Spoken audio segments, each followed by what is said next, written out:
1977 Citroen GS Estate, and it's here in France at the moment.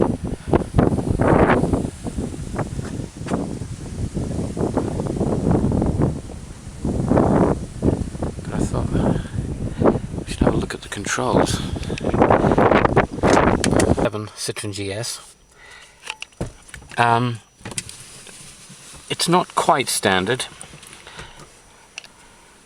with all the dials on it, and the material which was fitted by somebody before I had the car is the same as the material that they put on the seats.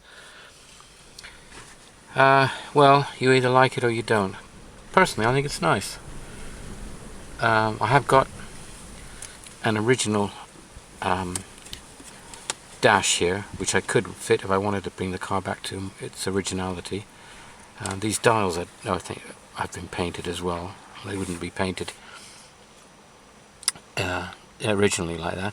In fact, I mean, as I understand it, this is an English car, obviously an English-French car, and these dials weren't like this for the French cars. They not in 1977. I'm pretty sure on that. This is a dial setup that they seem to have on the English ones, but somebody might correct me on that. The only other thing here that I think that's different at the moment is obviously I've added this adapter here for power uptake and USB uptake, but all of this is original.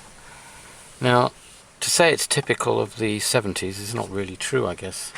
Actually, I had one of these cars exactly the same as this when they first came out. I bought one in the early 70s, I can't remember the exact date, and it was the same color as this, and it was in a Estate. And the feature on it which I was sold, and I was very proud to tell everyone, was that it was the first car that had an all plastic dash. So all of this is plastic, and I was quite horrified actually at the time, because after I'd bought it I realized that it cracked and creaked and everything else, and it felt, well, plasticky and not very robust. I think the car I'd had prior to that was a Datsun or a Triumph. I'm not too sure which one came first, but certainly this car felt flimsy is probably the word, after having cars with metal dashes and wood. But that's not to take away from the fact that the car is actually very, very pleasant, and it's functional, and actually with time, of course, this has stood out, or it stood the test of time, because it stood out to be quite a nice dash. So we've got a glove compartment. It's not actually much good apart from a pair of gloves. It's not very big. It is plasticky, but it shuts well. It locks. It's got a lock on it. There's a little compartment down here for the odd bit of whatever, and there's a nice metal ring, very functional, but actually works really well, and that is to release the bonnet safety catch. So you pull that out, and then you can open the bonnet up. It looks and feels flimsy, but actually it works really well. You can get your finger right in it and pull it, and it works well. Obviously we've got the through ventilation, which has a little dial, little wheel in the middle, and you turn it off or on. Frankly, they don't give an awful lot of air, and when you turn them off and it's a cold day, they still seem to leak a bit, so they're okay. It's like all the cars of that period that had this system. Not that good. Coming across here, we've got the heater controls. Now, what we can see here is they're fairly straightforward, and actually, I suppose in a way, they're very good. This controls the cold air. So if we bring it up to the top here, there's no cold air coming in. and if we bring it down, there's cold air, and the same with the hot. So it stops the hot air or brings the hot air in. So you can have a mixture of the two, I guess. Now this is the other control for the heating, and if we put it over here, as you can see, in this position it directs hot air to the windscreen and cold air down to your feet. But of course, if you turn the hot air off, you won't have the hot air. So if you have, obviously if you've got both of these on plus, hot and cold, presumably we're going to now get hot air up to the windscreen and cold air down below.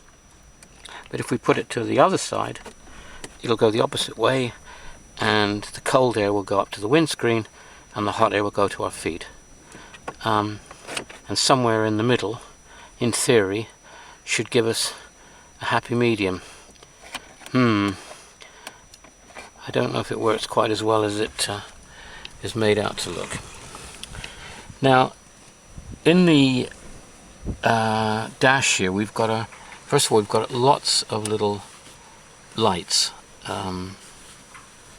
all over the place, warning lights. Now somebody, and I don't know if this was actually came with the car originally or somebody added it, but there is somebody's put a little diagram up here which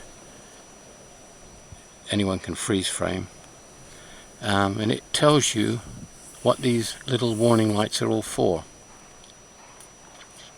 So that's useful, and it saves me having to try and remember it myself.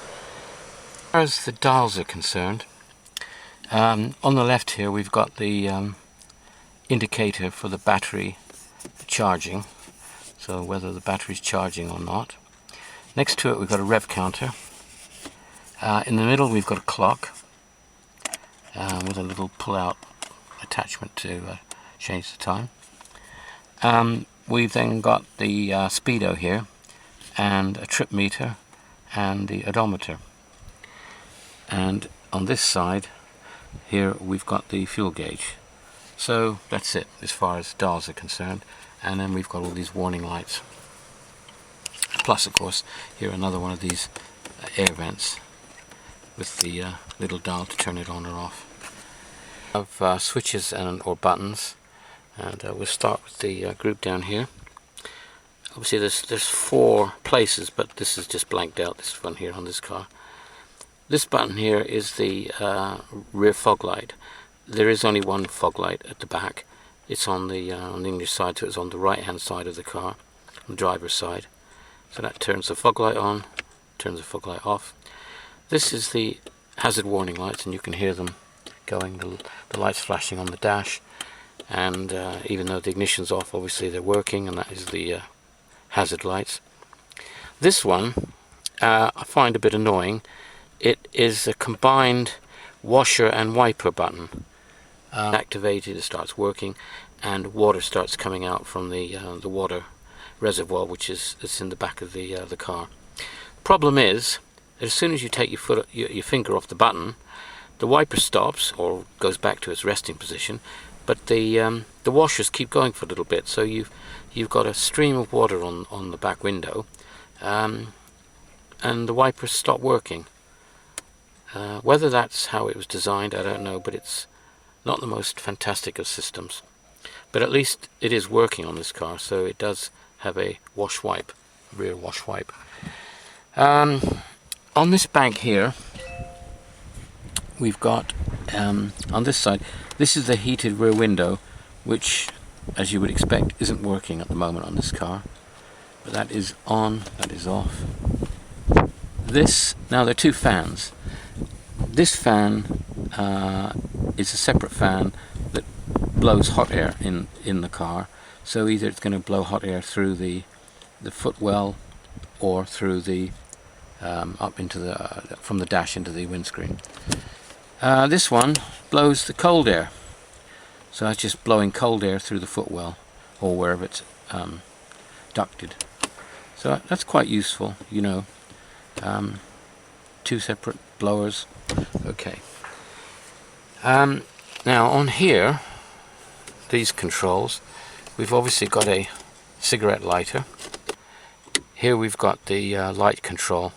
Now if you turn it once, sorry, this is in the off position, we turn it once and we've got side lights. Actually it's quite good, you can flip between side lights and dipped. So that will be dipped and that will be side lights. That will be dipped, that will be side lights. I suppose in the town, I don't know, you got the car parked, you're on side lights, you want to carry on driving, you're on dip because you're not going to use your main lights in the town. Maybe that's French logic, I don't know. But if you turn it once more, you've then got main beam.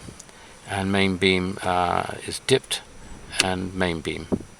Dipped, main beam. So that's the lights controls. The first one here is your indicator, signaling right, signaling left. Pull it forward and it works the horn, and if you push it down it flashes the lights. To do with the wipers, so it's got 2-speed wipers and it's got a wash, windscreen wash.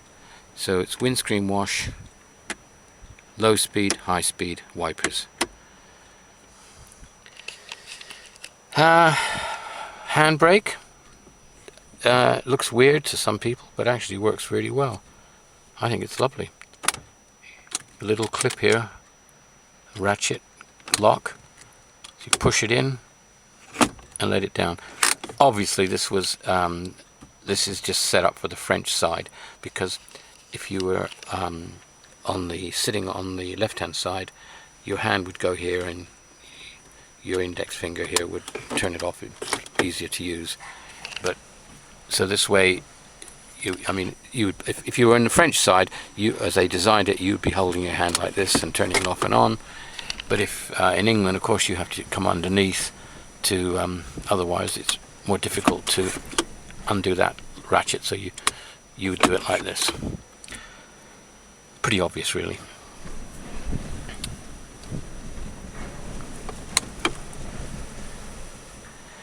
Now we've got obviously a gear stick. This has got 4 speeds.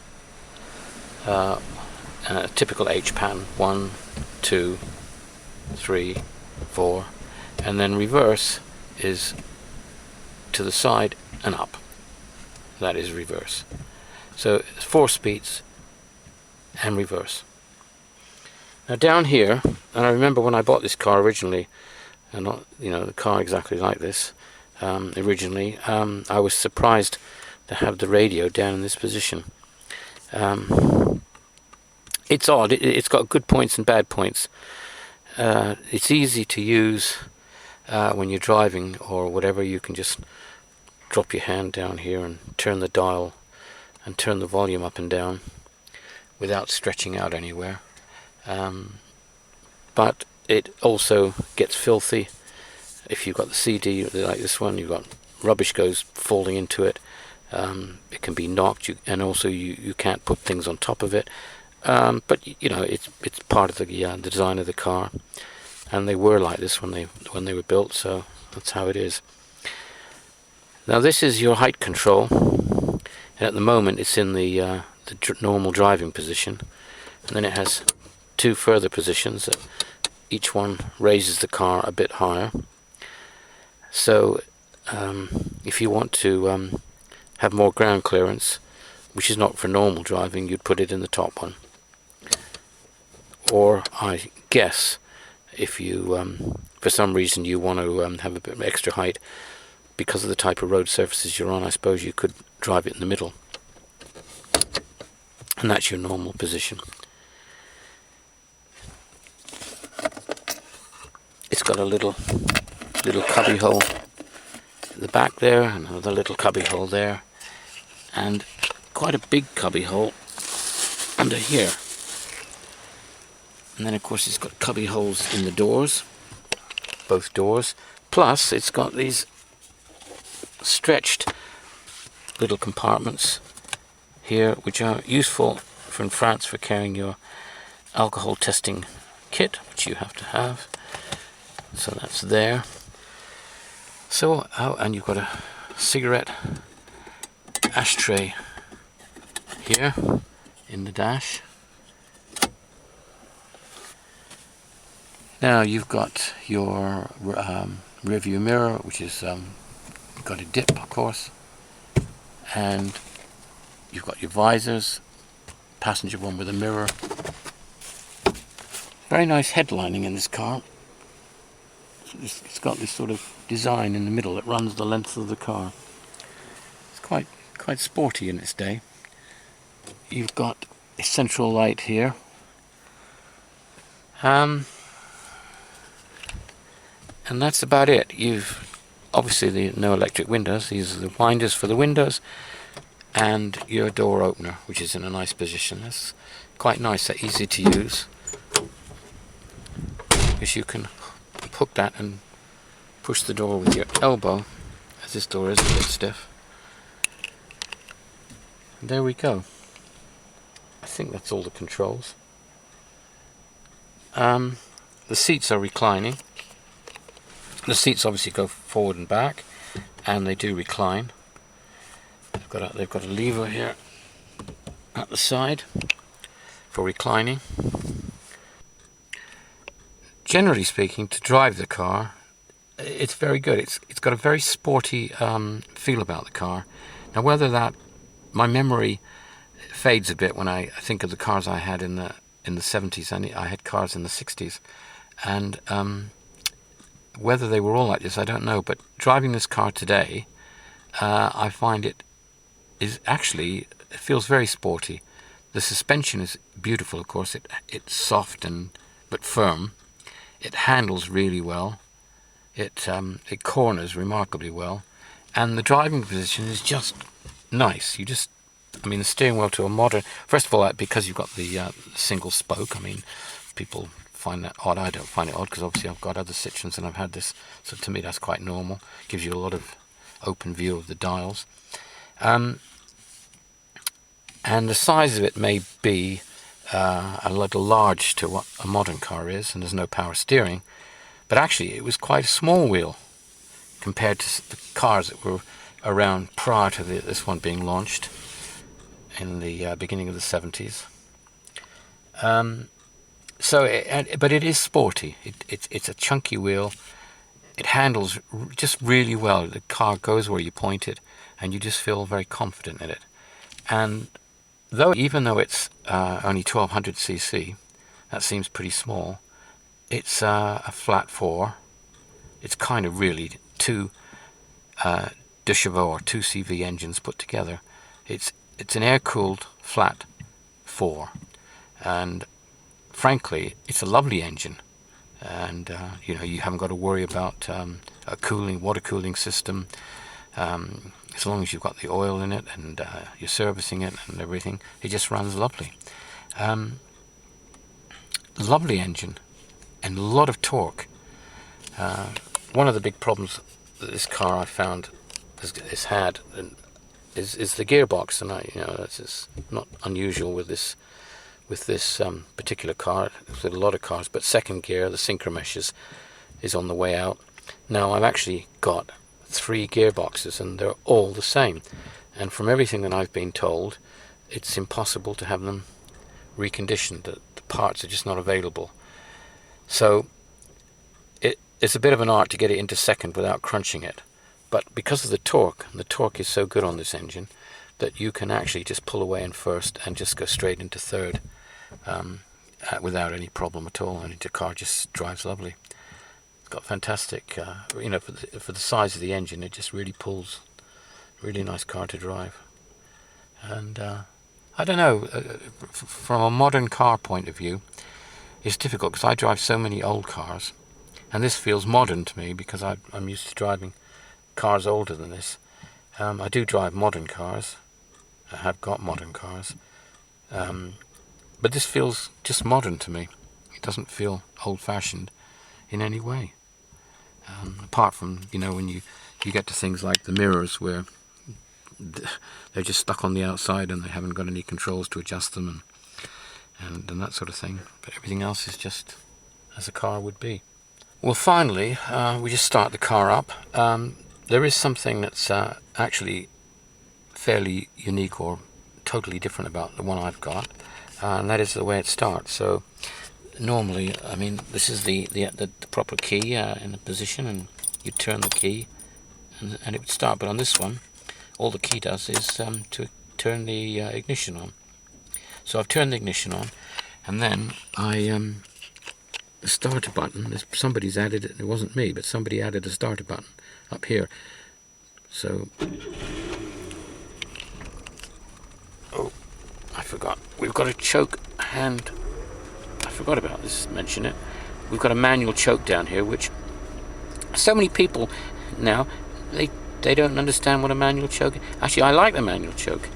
It's really good. People say that they don't understand it, they don't know what it is, or they don't like it, but I found that they're very good. And so you pull it out, it starts with the choke out, it starts really well, and then you just put it in. But it does need the choke, half choke, for quite a while till this air-cooled engine warms up. The air-cooled engine does take a little while to get fully warm and fully operational. Anyway, so we've started. The car now is rising up, and it's ready to go. I do find I let it rise up a bit before I drive off, because the car, when you first get in the car and it's been left for more than 2 or 3 days, it's actually dropped right down to the bottom, and it's almost touching the ground. So it isn't the best of things to drive away with before it's started to lift.